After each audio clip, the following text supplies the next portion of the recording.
Hello guys, welcome to DG kitchen. આજે આપણે બનાવશું સેવ ટમેટાનું શાક. સેવ ટમેટાનું શાક બનાવવા માટે સૌથી પહેલાં જોશે ટમેટા, સેવ, લસણનું મરચું, મોરસ અને મસાલો. મસાલો તો સામાન્ય આપણે જે લઈએ એ જ ઉપયોગી છે. પહેલા આપણે 2 ચમચી તેલ મૂકશું. પછી તમે તમારી જરૂર પ્રમાણે મૂકી શકો છો. કોક તેલ વધારે ખાતું હોય, કોકના ઘરે તેલ ઓછું ખાતા હોય છે. ઓકે, ગેસની ફ્લેમ ધીમી રાખશું. હાઈ ફ્લેમમાં કરશું તો તેલ જલ્દી આવી જશે, વઘાર બળવાની શક્યતા રહેશે. હવે સૌથી પહેલાં આપણે એમાં રાઈ એડ કરશું.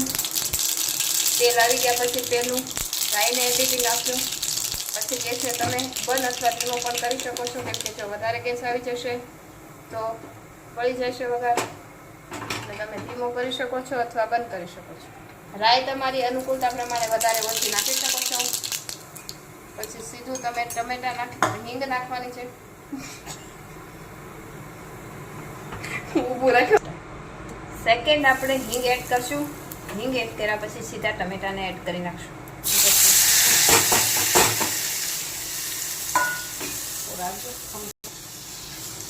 ટમેટાને આપણે ધીમી ફ્લેમ ઉપર પહેલા થવા દઈશું, કેમ કે તમે મરચું પછી એડ કરશો, નહીંતર મરચું બળવાની શક્યતા રહે.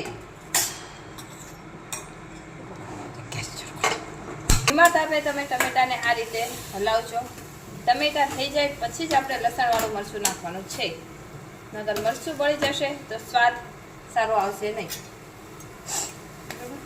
આપણે આમાં લસણવાળું મરચું એડ કરશું. ટમેટા થોડા ઘણા ચડી ગયા છે, એની પછી તમે લસણવાળું મરચું એડ કરીને થોડીક વાર હલાવી શકો છો, એટલે મરચું એકદમ ભળી જાય ટમેટાની સાથે.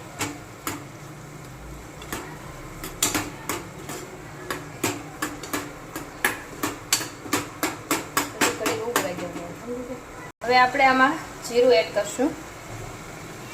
થોડી એવી હળદર એડ કરશું. મીઠું સ્વાદ પ્રમાણે આવશે. કોઈ ખારું ખાતું હોય, કોઈ મોળું ખાતું હોય. પાછું આપણે આ બધી વસ્તુને એકારી સાથે નાખશું, એટલે એક સરખું એડ થઈ જાય.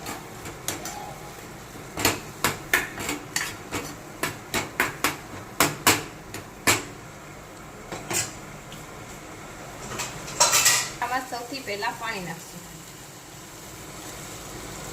પાણી નાખી અને થોડીક વાર માટે ચડવા દઈશું. પાણી, મસાલો અને ટમેટા બધું એક સરખું એડ થઈ જાય એ માટે.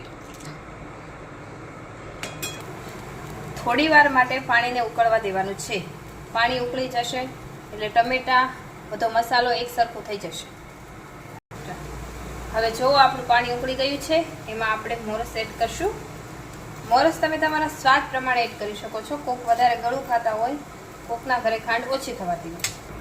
હવે જો ટમેટાને પાણી બધું ઉકળી ગયું છે, મસાલો એક સરખો થઈ ગયો છે, હવે એમાં આપણે સેવ નાખશું.